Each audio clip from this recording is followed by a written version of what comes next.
Welcome to A Growing Concern.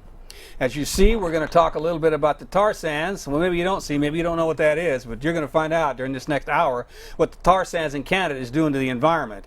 Last week we had Yoko and Karen on talking about the tar sands, the issue with the tar sands and the mega loads of equipment that are being brought up from Portland to the tar sands area in Alberta, Canada, which has been devastating to the native peoples there.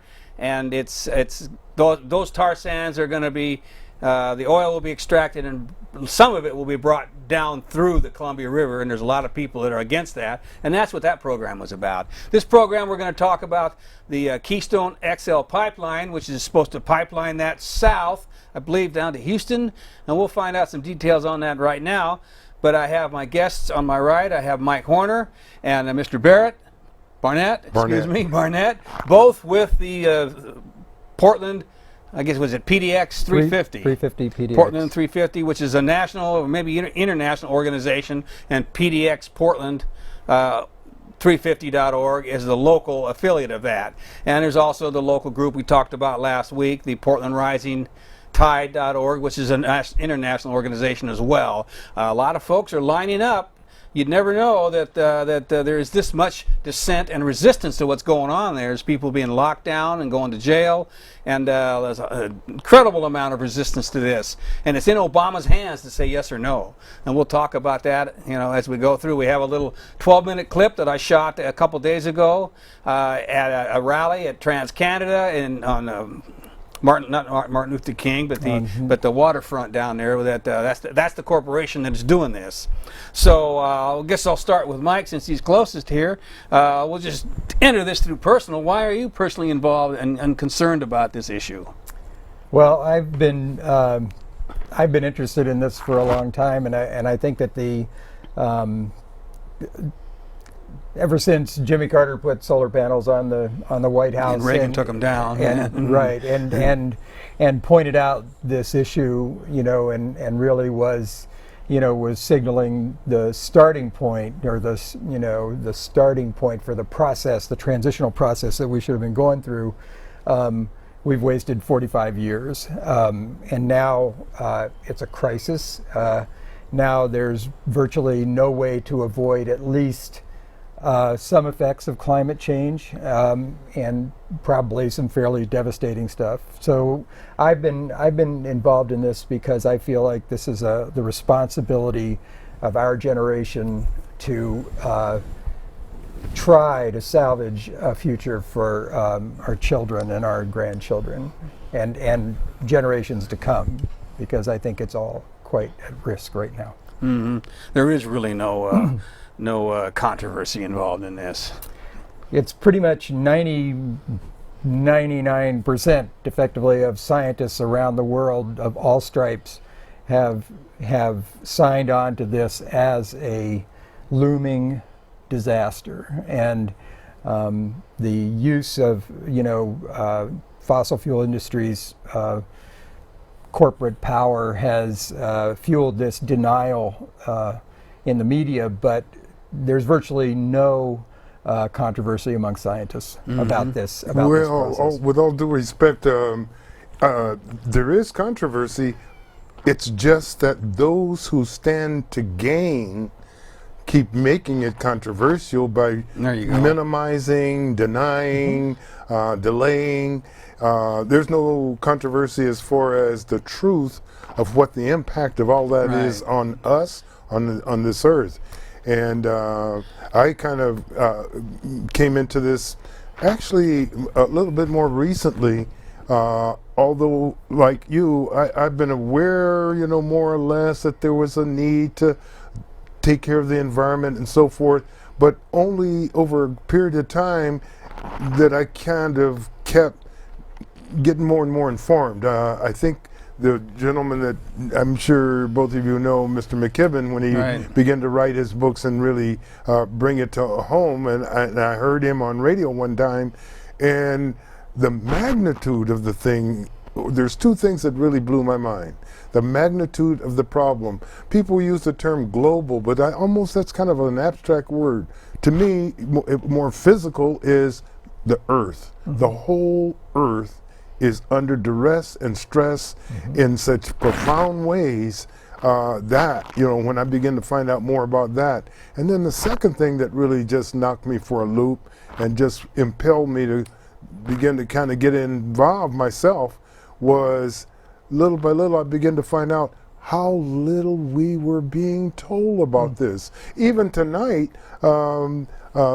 Mike here was showing me, about the pipeline, that goes all the way from Canada down to Houston. And I know you're going to talk more about that. But I asked Mike, there's a route that they already have. And they're just trying to shorten it, okay? Right. We have. Well, I was asking. I said, Mike, how long has that one already been pumping oil? And he says, for years. And I'm saying, well, why? We don't even know so much of what's going on. Yeah, there's a photograph of it. If we get that in front of us so people can see the whole thing. That's there a we good go. one. They're working on that right there. So maybe Mike can kind of explain what that is there. Well, if that blue dotted line is the proposed route. So from this moment, there's a little bit above the screen that I don't know if you can see it. Didn't come through. Yeah. So that yellow line, that's kind of a vertical line. Can you go the other way? There you go. That's good, right there. So that yellow line is the existing pipeline. It goes from Hardisty down and cuts across to Regina and then to Winnipeg and then drops straight down, and it's directly over top of Houston. So the Cushing that it splits off, goes to Patuca. That piece that's the Cushing leg there, the green one there, the green one there. That is the Cushing extension, and then the other one, the dotted line, is the one that's going to take oil down to the Gulf, to Nederland, and to the Gulf, to the refineries. The blue line that's sort of heading diagonally across Nebraska, which, by the way, is crossing the Oglala Aquifer, which is the premier, aquifer on the continent. For the heartland. For the heartland, it is, it would be just a disaster for there to be a spill or any kind of a leak there. That's the Keystone XL pipeline, and because it doesn't exist yet, and it crosses an international boundary, then it needs to have State Department approval. And if the State Department had their way, they would have approved it long ago, except for the resistance put up by 350 and other environmental groups to the sham EIS statement that they were using to approve it. So we're there's oil being pumped already through this yellow line from tar sands. From tar sands, yes, and they want to build this other pipeline, which will just increase the amount that they can get out. But now with pipelines being so controversial, these oil companies are now seeing that the relatively unregulated railroads have become a much less controversial and much less, with many fewer regulations. They've become much more appealing to the oil companies. Yes, sir. Because they can go different places. They're not restricted by in the ground infrastructure. They can go to different places, and this is part of the reason why you're seeing in the news all of early this year and last year, these train wrecks with this highly volatile, types of oil on it. The oil from the Bakken crude, which is right there in North Dakota, and the oil from the tar sands are all. And that's the aquifers there. And that's the aquifers right there. So you can see that if you overlaid those pipelines that we just showed, they would be traveling right across all of those aquifers. Well, in regard to what you were just saying, there's today is the 23rd, right? Or 24th. Just yesterday, a major report came out from the Associated Press. Now listen to this, and we're going to compare that to some of the things he's saying now and other things that we'll relate to. But the Associated Press says, warning that a major loss of life could result from an accident involving increasing use of trains, since you're mentioning that, of trains to transport large amounts of crude oil. U.S. and Canadian, get this, accident investigators urged their governments Thursday to impose new safety rules. Now this touches on a point that I kind of referred to earlier, is like, actually so much of this stuff has been going on for so long, but they haven't been passing the kind of safety regulations and laws to control this, so that, let me go to this other part that follows up on that, is that last month an oil train derailed and exploded near Castleton, North Dakota, creating intense fires. The accident occurred about a mile outside of town, and no one was hurt, but many buildings were damaged. In July, a runaway oil train derailed near and exploded near Lake Mégantic, Quebec, near the U.S. border. 47 people were incinerated. 30 buildings destroyed. The National Transportation and Safety Board noted that crude oil shipments by rail have increased. Listen to this. See, this is where I get back about that information flow again. The oil crude shipments have increased by more than 400% since 2005. Here's some actual numbers. U.S. crude oil production forecast to reach 8.5 million barrels a day. Million barrels a day by the end of 2014. In U.S. freight transport 234,000 carloads of crude oil in 2012, which was up from just 9,500 in 2008. From 9,500 up to 234,000. But that ain't the end of it. Listen to this. Early data suggests that rail carloads of crude oil surpassed 400,000 carloads. That's barrels, carloads. 400,000 in 2013. So, given how much this has already been going on, what's contemplated to continue and increase, and as he was saying,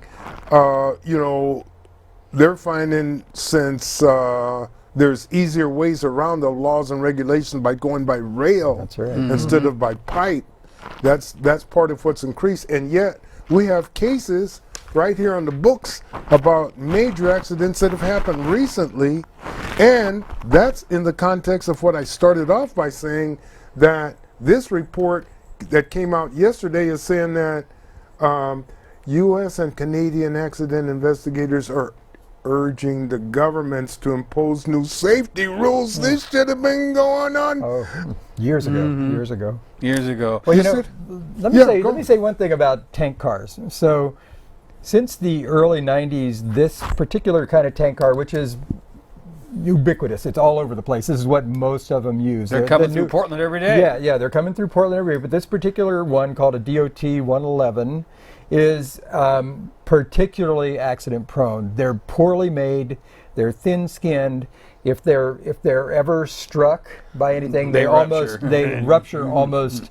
You can almost guarantee they're going to rupture. So, and these things are scattered throughout the freight, inventory all over the country. So there are some newer cars are mixed in with them, but in any major, unit of cars, you're going to have a lot of these very vulnerable cars. And, to be true, they are bringing, as we speak, oil trains are traveling through Portland and out to port westward. Crude oil from the Bakken shale is coming through, and it's already, that oil, just by virtue of its characteristics, has proven to be incredibly volatile and explosive and much less stable than other types of crude, and dirtier, but it's fracked oil. which means that it's, you know, it's got a lot of different chemicals and stuff in it. It's got a lot of lighter volatile compounds than, say, your normal drilled sweet crude. So anyway, I'm just saying that not only are there's a whole network of trains carrying crude everywhere that nobody seems to really know very much about. Right. The railroads are basically unregulated, you know, compared to pipelines, barges, freighters, anything else. I mean, you will fill out a mountain of paperwork in order to run things that way, but there's virtually no regulation of the railroads. And I know that a lot of this is being sold by the media, literally sold by the media, because they say, well, it's going to get us off of the Mideastern oil, along with the the natural gas that is coming from the fracking that people are having some real issues with. But at the same time, they're shipping this through the Northwest and to Houston in order to export it. Now, isn't that what's going on with that? Yeah, this is primarily, the tar sands oil will primarily be refined for export. So, and there's a couple of things about the characteristics of tar sands. I'm sure that maybe your people last week talked about it, but this oil is incredibly abrasive. It's really difficult to move. It has to be heated. It has to be sort of mixed with solvents in order to make it thin enough to actually pump it. So, and it still has a large amount of minerals in it, you know, sand and clay, which makes it very abrasive to the insides of pipes. And there's, let me say one thing about the oil. There was a spill in Kalamazoo, Michigan. That's what I was going to say. that was called the Enbridge pipeline. It spilled 800,000 gallons of oil into the Kalamazoo River. So one characteristic of this oil, and I have researched this, and I know this is so, because this oil is still full of minerals, it makes its specific gravity very, very high. So it will not float like normal, say, clean crude oil would. So mostly when you have an oil spill in water, the lighter things sort of, you know, so they can skim it. But the lighter, the real volatiles like the benzenes and the naphtha and all that stuff just evaporates away typically. But the oil, you know, the heavy body stuff is usually light enough to float until it gets, you know, runs into other sediments, and then as it collects sediments, because it's sticky, it'll then sink to the bottom. But the tar sands oil sinks immediately. So the report that I read about this said that they had cleaned, it's been 3 years since the Kalamazoo spill. They've picked up, they say they've picked up 700,000 barrels, or no, 700,000 gallons of it. And there's still 100,000 gallons laying on the bottom of this river. But this oil is virtually, I mean, number one, it sinks to the bottom and immediately smothers all life and poisons everything on the bottom of the river. But it's really difficult to recover. Yeah, how would you get it out? Well, I mean, short of vacuuming it up somehow, you know. Divert the river and then clean it up. But I mean, so think about the cost. This report said, and there's numbers about this, that typically the numbers that the industry and regulators use is that to clean up a spill, it costs about $2,000 a barrel to clean up an oil spill. I know, but this oil in the Kalamazoo River is now costing $29,000 a barrel to recover. So I mean, $29,000 for one barrel. Yes, and that's and they're talking about 100. How much? Well, 100,000 gallons, and that's, you know, divided out. I don't know. It's like maybe 2,000 barrels Big more bucks. to go. Yeah. So anyway, go ahead. That's incredible. But we got a little video. I want to play this. It's about 12 minutes long, and then we'll come back and continue the discussion. This video shows what a lot of folks were down at that rally, at protest in front of TransCanada, and what they all say, and how, as these two gentlemen have talked about, why they're involved in this issue. So we'll be back in about 12 minutes. Thank you for coming. We're coming today in honor of those wonderful people of East Oklahoma and East Texas who've been fighting for a number of years against against the evil Trans-Canada pipeline. We stand in solidarity.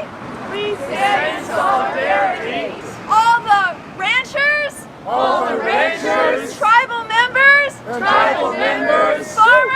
farmers, residents, heroic tar sands blockaders. Hello, my name is Vicki Creel. I also go by Red Willow. I'm a Cherokee Nation of Oklahoma tribal member, and I'm here to support the people down there fighting the pipeline. I am idle no more. Well, I'm personally here because I'm a member of 350 PDX, and I'm a member of Rising Tide, Portland, and we're here to let people know that the tar sands are a serious threat to our planet, to the future, to the gorge, to everywhere they go. They're dangerous, and we think that people need to know about it. I don't think enough people know about it yet. But these are the same fuels that are the same type of fuels that are blowing up all over the place in these train wrecks. Since people are not able to use, the pipelines aren't being built, and they're choosing to send them by these relatively unregulated, rail lines and stuff. And then this is why we're having this increase in accidents and explosions.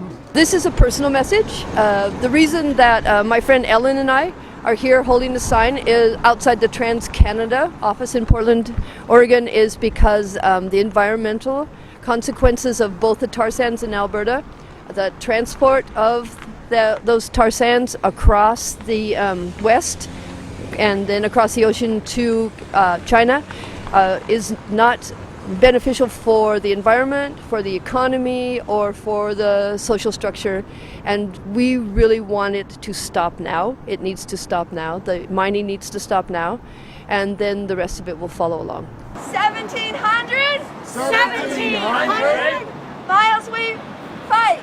1,700 miles of pipe. No KXL. No KXL.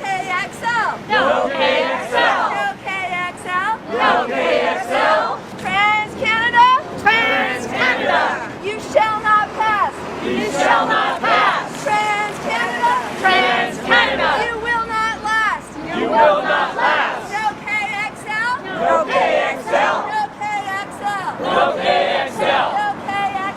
No KXL. For the air we breathe. And the water we drink. Well, the tar sands are a deposit of ancient oil that has been, underneath of the boreal forests up in northern Alberta for millennia, or forever. But it's a mixture of water, clay, sand, and oil. And these things are, they're very unconventional. Up until recently, they were really considered not recoverable. But now a whole industry and a gold rush is sort of sprung up because the price of oil is high enough to make it justified. So they basically have to heat the sand. They either strip mine it and then process it with heat and washing it, or they actually inject hot water underground to melt it so that it can be pumped out. It's a terribly filthy process, and there's water, just three barrels of water for every barrel of oil is ruined. The water is absolutely ruined. And and the greenhouse gas emissions from the tar sands are just off the charts. So What do they do with the water? they put it in large tailings ponds, giant lakes of sludge. At this moment, last I looked, there were 72 square miles of tailings ponds up in this area up in northern Alberta. It's unrecoverable, they say they claim they can reclaim this, but there's not anything they can do about that residue. It just ends up in these lakes that'll be polluted forever. So they say they can remediate it, but they're not doing that. No, they can plant grass and stuff. It doesn't return it to a boreal forest, a place where it's just full of peat bogs and trees and just sort of wetlands. They turn it into like this sterile, grassland where they put a couple of buffalo on it and claim that it's all done. So is it public land or is it native land? Or Well, I think it's a mixture. There are the natives have rights to these lands to hunt and fish and be to use these lands, but I suspect that a lot of it belongs to the Canadian government, similar to like our BLM lands, and so the mineral rights are theirs to give, and that's what they've done apparently. But they've completely poisoned the watershed of the Athabasca River. It's they would claim that they're not, but all of these tailings ponds are leaking into the groundwater and actually getting into the river, and I think that they're finding that there's a lot of downstream effects. A lot of just things that are not. That are affecting the wildlife and the fish in these areas. Barack Obama! What you gonna do? What you gonna do? Secretary Kerry! Secretary Kerry! What you gonna do? What you gonna do? Block this pipeline! Block this pipeline! Block this pipeline! Stop this pipeline! Block this pipeline! Stop this pipeline! Trans-Canada! Trans-Canada! You shall not pass! You shall not pass! My opposition to the tar sands and to the transport of petroleum products of any kind up and down the Columbia Gorge has to do with the fact that the fish that are non-migratory in the Columbia have already been determined to be poisoned, to have heavy metals and toxins in their bodies. They're not edible, the fish under the dam. The only fish that are now edible are the ones that migrate, and they're at risk. Not to mention all of the rest of the beauties and the basic watershed. I think we're fools to run the risk in transporting anything through pristine country.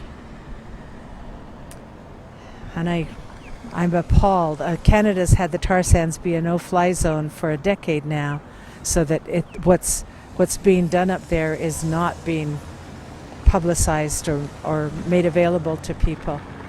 To do all of that, bringing Canadian tar sands, strip mining in Montana, bringing all that stuff through our most gorgeous and vulnerable countryside is absurd, especially bringing it into Cascadia's earthquake zone. When your water's under attack, What do we do? what do we do? Stand up, fight back! Stand up, fight back.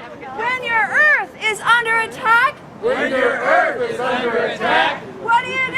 what do you do? We stand up, fight back! Stand up, fight back. When you've got oil on your track, what do we do? What do we do? Stand up, fight back! Stand up, fight back. When you've got coal on your track, When you've got coal on your track, what do we do? what do we do? Stand up, fight back! Stand up, fight back. There have been people who have tied themselves to the pipeline and to the equipment that is pulling down the forests to lay the pipe. There have been a lot of eminent domain claims, several of which are in court, where, they're just taking what they want, calling it eminent domain and laying these pipelines. And, of course, the southern leg of the KXL isn't the only place that's going on. It's going on here in Oregon, even with other pipelines. There is today a demonstration like this in many major cities and small towns all over the country, saying, we're watching, we know what you're doing, we respect your resistance, and we stand with you. Trans-Canada doesn't give a hoot about Oregonians. They don't care about our people. They don't care about our lands and our environment. So we need to stop them now. We have laws against aiding and abetting bank robberies or murders, for instance, and people that are for these back in oil fracking and the pipelines, they're aiding and abetting crimes. So that's also criminal. So our laws need to be consistent, which currently they're really not. Oh, I'm here because I'm a member of the No KXL, No Keystone XL pipeline community here, who are prepared to go to jail to help persuade the president that he ought to say no to the XL pipeline. Indeed, we have already made widely known what we intend to do at the time that he is finally given the go-ahead to make the decision. It depends on when the State Department tells him, as we expect them to tell him, that the pipeline is in our national interest, because they have been dealing with environmental impact statements prepared by people who work for TransCanada. Apparently they're unable to find disinterested parties that are willing to work for the State Department to provide an environmental impact statement. Now, I will be one of the people who are demonstrating to show our support for having no pipeline and having instead renewable energy as the source of our energy in the future. Actually, today's event that is held in support of the people of East Texas and East Oklahoma who've been fighting the southern leg of the Keystone XL pipeline. And this event was supported by Greenpeace, 350 PDX, Rising Tide, Portland Rising Tide, and the No KXL Pledge of Resistance in Portland. And we're really pleased with the turnout today. Nice. All right. No, seriously, no. And for you folks who are outraged by all this, as we believe you should be, that no, was it Keystone? What? No KXL .org. There's a pledge that folks can sign on to. You know anything about that pledge? What exactly does it mean there? Well, what it means is that what you do is you pledge to risk arrest at a demonstration at one of possibly 4 different sites that have been targeted here in Portland, if the order comes down from President Obama to let this company go ahead. So if you were to be interested in putting your freedom on the line, briefly probably, but you could go to nokxl.org and you could sign up for a training, because there is a training involved with that. You need to go and learn the rules of nonviolent civil disobedience, and it's a very interesting training, great energy. The people are wonderful that put it on, and you will learn a lot. So if you feel called to, commit to this, then I would go to nokxl.org and go to the Pledge of Resistance. I've done it, and I was glad to do it, and I can verify what he just said, is that you really meet a great group of people. Well, of course. You are those people. Well, the kind of people that would be willing to take that kind of chance, or tend to be people who are real committed, who really care, and there's a real caring spirit among the people. The training is excellent.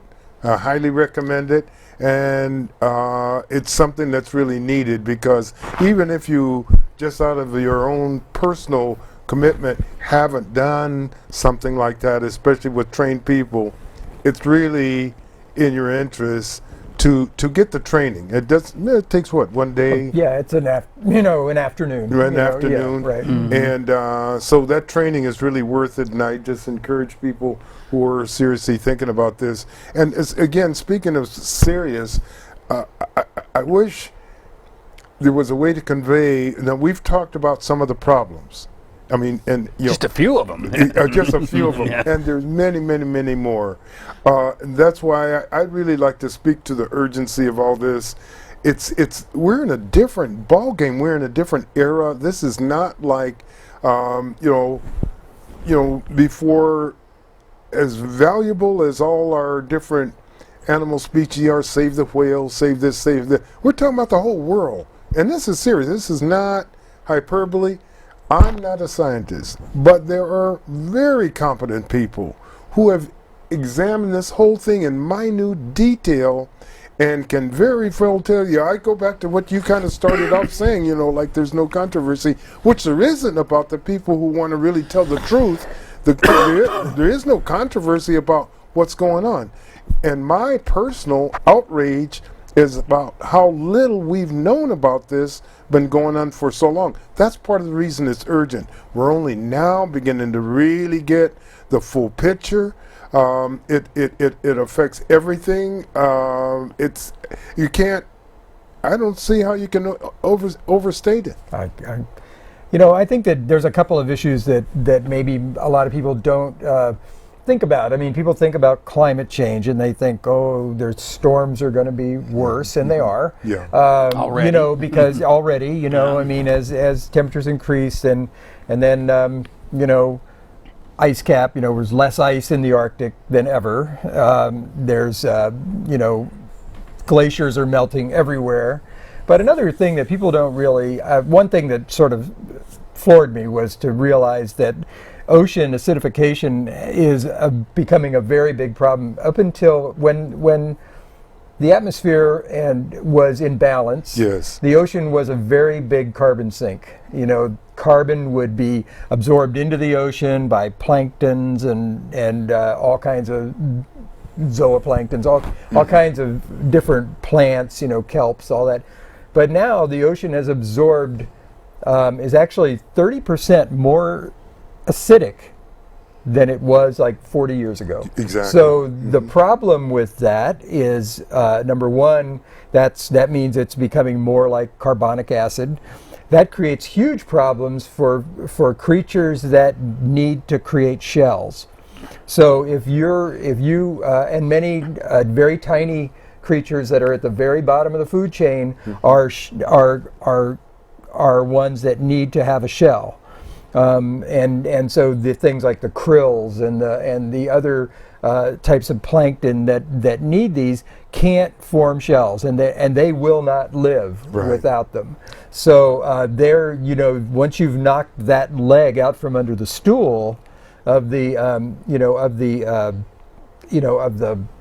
what would you call it, the whole food the chain, pyramid of life, you know, I mean, really, the food chain. So once you've taken that down, you know, the domino effect, you know, begins. So, you know, and if you need an example at this moment, oyster farmers on the coast of Washington, particularly like Willapa Bay, and other places where they have shellfish operations, are finding that they cannot start their larvae in the seawater that's available. They have to actually start their larvae in controlled conditions in separate tanks where they can control the acidity so that these things can actually get a start. And then they can, once they gain a shell and they have enough to, you know, to withstand this carbonic acid, you know, problem, then they can put them in and let them grow. But I mean, that, if you can see that that's going to drive that industry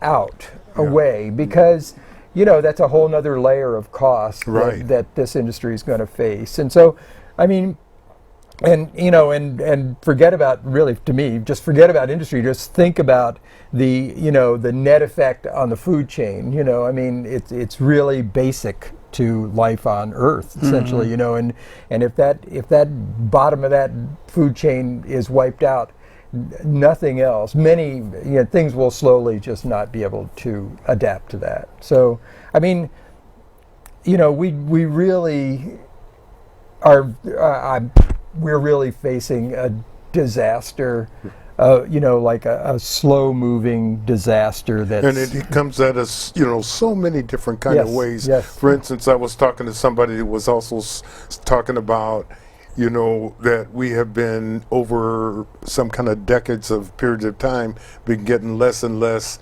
you know, ice and snow on our mountain, Mount Hood, for instance. And if you don't have a sufficient supply of snow, then you don't have that much snow melt to feed into the streams, to feed into the rivers, then that begins to affect the whole watershed. And so then that has an effect on what you can grow. And if you can't grow as much or what you used to grow, then the prices of food is going to go up, because that means you're going to have to import stuff. So from the ocean and from the mountain, from every direction.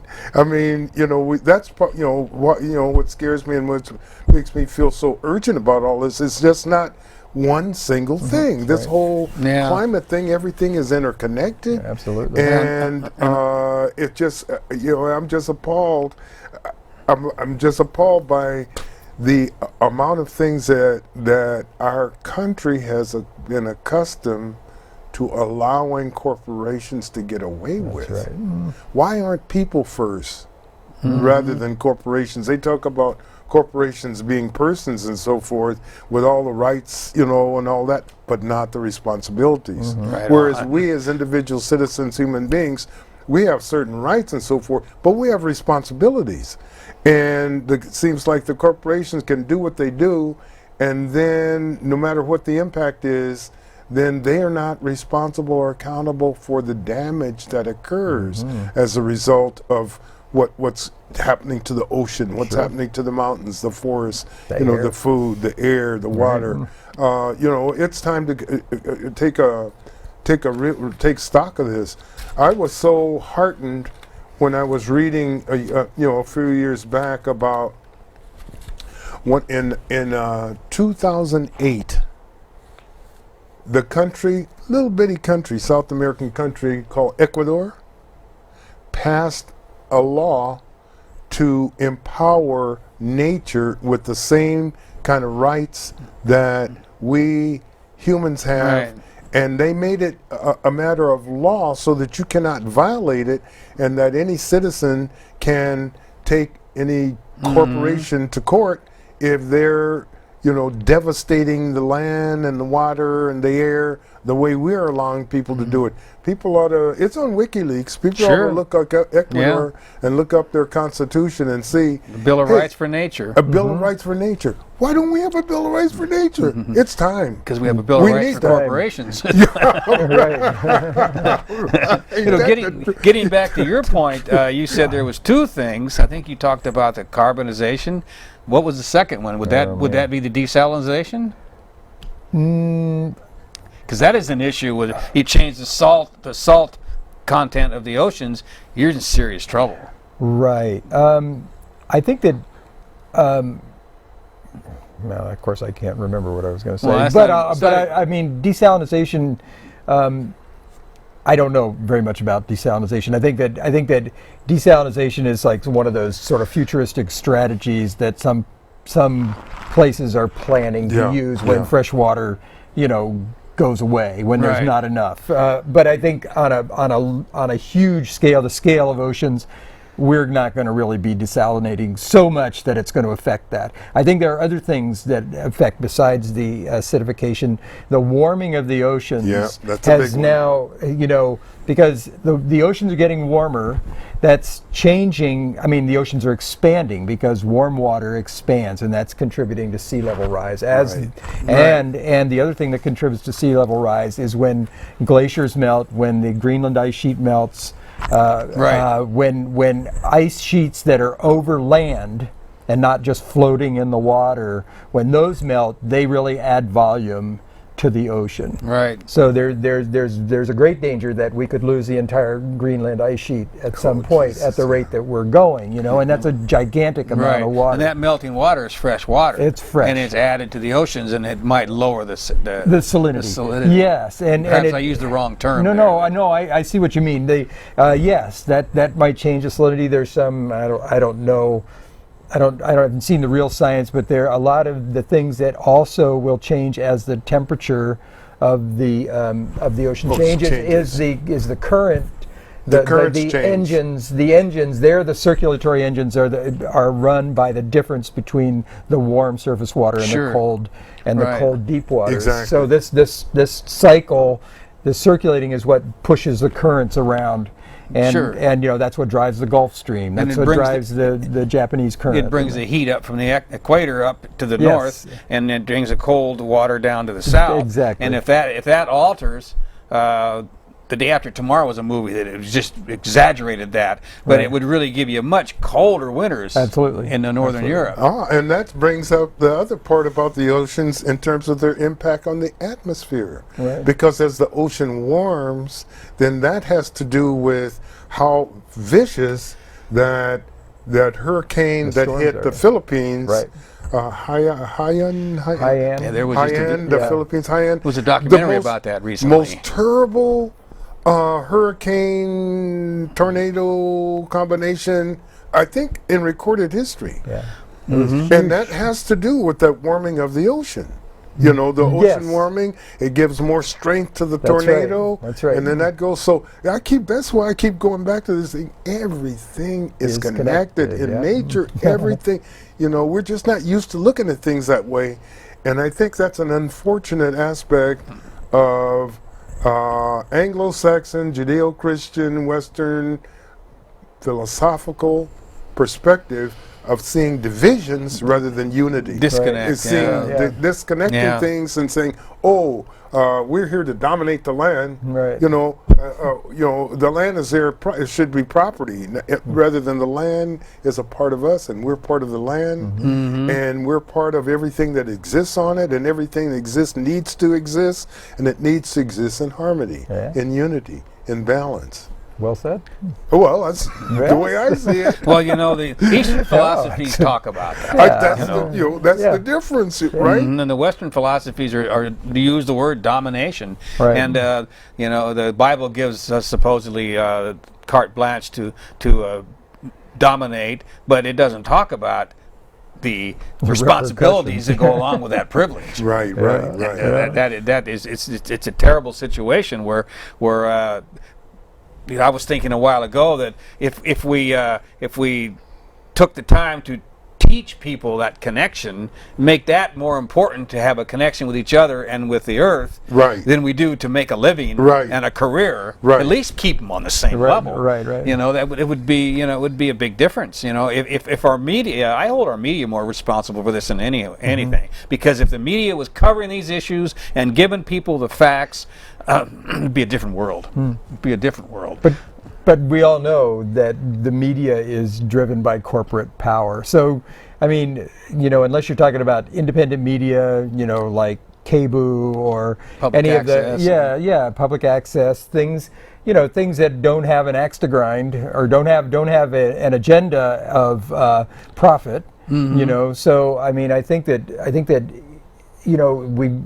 we shouldn't fool ourselves, I don't think, into thinking that the media can actually do anything else, at the way it's structured right now, because the hand that feeds it is the corporate hand. So so when everything is corporatized, then there goes the news cycle, there goes any kind of media attention to anything is always looked at from that profit loss and what's going to be good for the corporation. And it's a law that they have to their stockholders. They say. Don't get anyway. me started. Yeah, they We've only got a few minutes left. So. publicly traded companies. That's a whole nother Did you know hour right that? there. Yeah. So we're looking at about 9 minutes and 40 seconds left. If folks want to weigh in, we'll put up a phone number. You can call in. We definitely can carry this conversation on for another 10 minutes, but we'd like to maybe hear from some questions or comments Although from I'd folks like to out let there. you We'll launch continue the into it. conversation. There's a lot to be said. I've thought about 15 different ways. I was thinking a while back that, what was it? To kill the dinosaurs, this big monstrous asteroid came down and hit, and almost instantly created some of the conditions that just about killed most of life on Earth.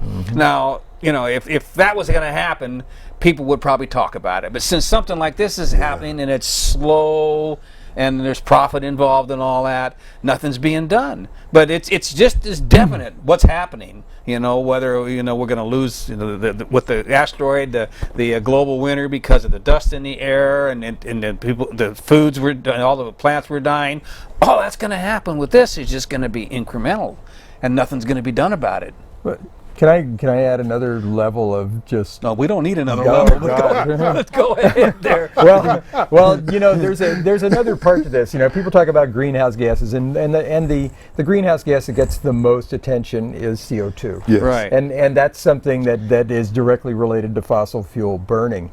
But there's another greenhouse gas that's many times more. Oh, methane. Yes, Yeah. that's many times more heat trapping than CO2, and it happens that that there are things called clathrates that is basically methane trapped in ice, and this stuff is for all of human history and way earlier has been a part of the permafrost. Has been part of the permafrost in the tundra, in the northern parts of the world, and that all has been locked up for a very long time. Now, and there are also these ice clathrates that are at the bottoms of the oceans because it's quite cold there, cold enough to keep methane trapped there. As the ocean warms and as the tundra melts, these things are being released they're apparently, extraordinary amounts. And even though it's starting slowly now, as this warming occurs, these things are going to be released, just more exponentially more. So, I mean, I think that there's a lot of good reasons. A lot of people say, well, it'll just be a little warmer, we'll be able to wear our bathing suits longer. That's not the case, really. The changes that will happen when the planet warms 4 degrees Celsius, which is what could and will happen if we don't, begin to dial this back, that all of these other sources of methane will be released, will be freed up. And these are the things that they believe, that the people who study mass extinctions, that's what they think happens during mass extinctions. These methane. Well, methane is poisonous, isn't it? It That is. too, I mean, yeah. you can't breathe it. Right. Yeah, it kind of ruins the whole thing. That spoils the party. I've got Sure I've got does. the clue there that we've got a phone call here. Oh, so good. let's move into the first phone call. First caller, you're on the air. Welcome to the program. Thank you. Am I on now? You are on. Well, I have a question and a comment. During one of the people who attended the demonstration made a statement whereby, if I understood correctly, the area where the tar sands are exploited is a no-fly zone. Is that correct? That's an interesting fact if it is true. I assume it is, but because you said it with conviction, but I was wondering if any one of you know about it.